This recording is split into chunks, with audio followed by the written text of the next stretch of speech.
Hey, what's up, guys? It's ex-Morgan with My Spiritual Life. Today, I want to talk about my thoughts for those of you out there who feel like you're a Mormon with a broken shelf. It's such a poetic saying, a Mormon with a broken shelf. And it makes me feel so deeply because I know I felt that way for a while.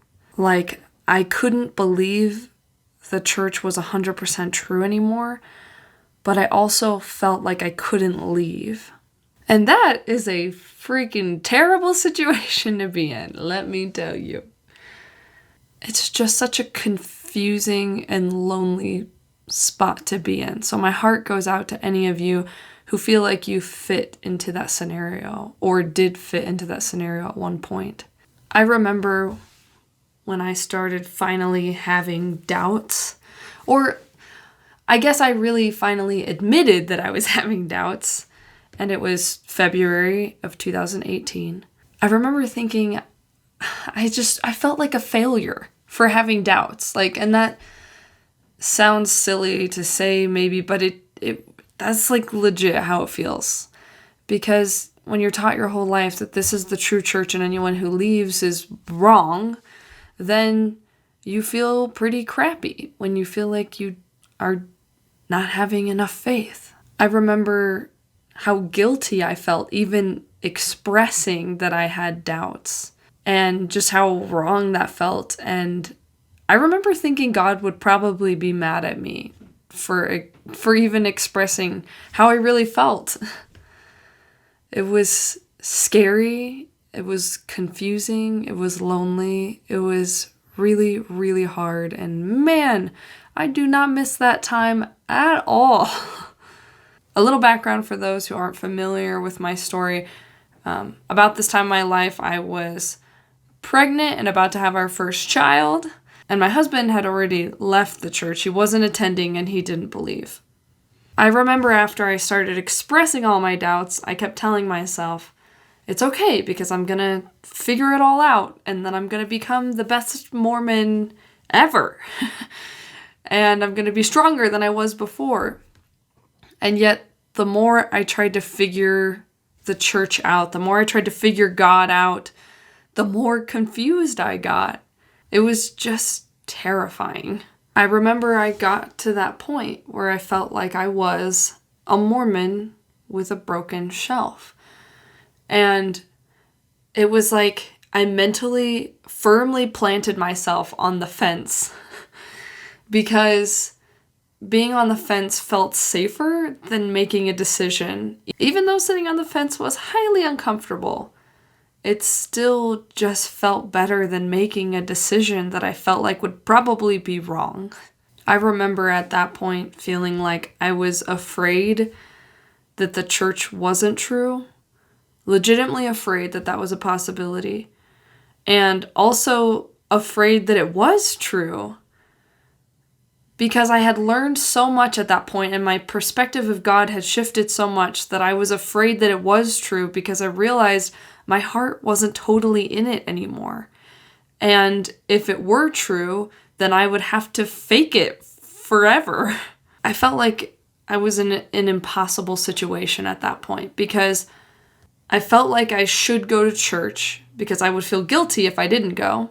But then when I would go, I would get so triggered, partly by things people were saying and partly by my lack of ability to speak my own truth. For a while, I just wanted to stick it out and stay Mormon and just kind of express my thoughts more freely and kind of share my different opinions, but I just couldn't bring myself to do it. I would just sit in Relief Society and just be completely quiet because I didn't know what was true anymore, and it was highly uncomfortable. And I felt like the longer I kept going, the harder it was because I'd hear lessons that felt like they were singling me out. And I know they weren't, but it's hard not to feel that way. For example, lessons about how important temple marriage is, and here I am, a Mormon with a broken shelf and a husband that doesn't think the church is true either. And how confusing that was, and it just hurt to feel like here's another reason I'm just not good enough for these people. Or lessons about the importance of the priesthood in the home, which I had no control over because, again, my husband didn't believe. So, what I'm just screwed. I remember at this time in my life, I just kept trying to rekindle my faith, and I just kept failing at it hardcore. Even things like reading the Book of Mormon was so hard because I just felt like I couldn't trust these sources anymore after learning all that I learned. And then I was just like, everyone in my life is telling me, when you have a faith crisis, you just need to pray more and read your scriptures more. And I felt like I was trying to do that, but it was just like hurting me and confusing me even more. And it's like, how do you explain that to your family? Like, well, I don't want to read that book because it hurts my soul to read it. Then they're like, you're definitely Satan. It's just so difficult to explain the depth of a faith crisis to someone who has never experienced it. And especially those who still hold very firm to their beliefs. And I think that's why it made this time in my life all that more lonely and isolating. I didn't feel like I could be totally upfront with my friends and family about what I was really thinking and feeling because I was so scared of what they would think of me or how they would treat me. And for the longest time, even though I felt like I couldn't really believe anymore, at least the way that I used to or the way that I'm supposed to, I still kept going for a little while because I wanted that community, I wanted that belonging, I wanted that acceptance. And yet, I would sit in the back of the class and hope no one talked to me because I was so scared of people finding out that something was wrong with me. I remember my biggest fear at that time, aside from like rejection from family, was what if I'm wrong? Like about my doubts. What if I'm wrong? What if all of this evidence and all of these contradictions and all of this is just people being people and people just can't get it right for God? And then if I were to leave, what does that mean? I'm putting my family's entire salvation in jeopardy? That just didn't seem worth it. And yet, I just couldn't get myself to believe anymore. No matter what I read or what I prayed about or what I tried to do or who I tried to talk to, my heart just wasn't in it anymore. And when I realized that, it was even more scary because I realized things were about to change in really big ways that I wasn't sure if I was ready for. My heart goes out to anyone who feels like they are currently a Mormon with a broken shelf. It sucks, and I totally feel for you. And even though I didn't believe it at the time, you have to believe me when I say it's gonna get better. One way or another. Whether you decide the church is true after all or not, it's gonna get better either way. It's gonna suck for a while, but then it's gonna get a lot better. At least that is the case for me and many other people in this situation that I've talked to. I do think one of the hardest parts in finally making a decision was just that total insecurity in my ability to make decisions, because I was just certain no matter what I did, I was going to be wrong. And I didn't want to lose everything. It just felt like growing up, the church was everything to me. Because it was. That was where all my friends were and my family and my activities and, And so, no wonder it's so hard. I definitely don't miss the days of sitting in Relief Society and just feeling like I was broken. The truth is, we're all a little broken, right? But we're still lovable the way that we are.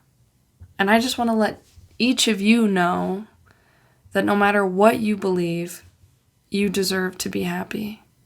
You deserve love and acceptance and respect no matter what. And if people aren't treating you that way, that's on them. You just keep doing your best, and that's all you can do. And you gotta let go of the judgments after that. Easier said than done, but luckily we don't have to do this alone.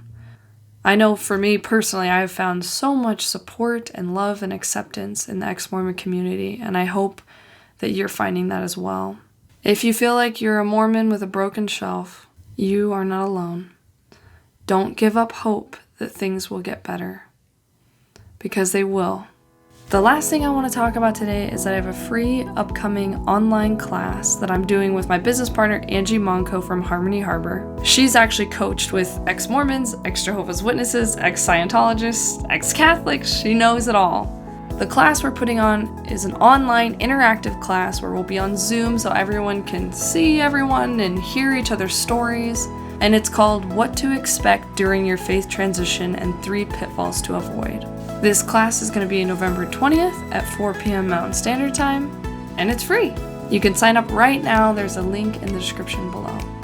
During this class, not only will you have some awesome content that me and Angie have put together based on the experience of so many people who have left their religions, but you will get to interact live with other ex-Mormons who have a story that's probably very similar to yours. And in addition to that, we will also be talking to you about a 6-month program that me and Angie are putting together that is just for people who have left their religion, to help you destabilize from the programming and the pain and learn how to better communicate with your family members. We've already started this program and have a few people enrolled, and it's been such a healing experience for them and for me. Anyway, if you'd like to know more, please send me an email. My email's in the description below, or just sign up for our free class coming up and you'll hear all about it. Thank you guys so much for watching this video today. Thank you for all of your support. This YouTube channel has been an enormous help for me during my faith transition. Not only because I have a platform where I get to speak my truth, but because I get so much support from all of you. Thank you so much. Please don't forget to give this video a thumbs up, subscribe to my channel, and I will see you guys in the next video.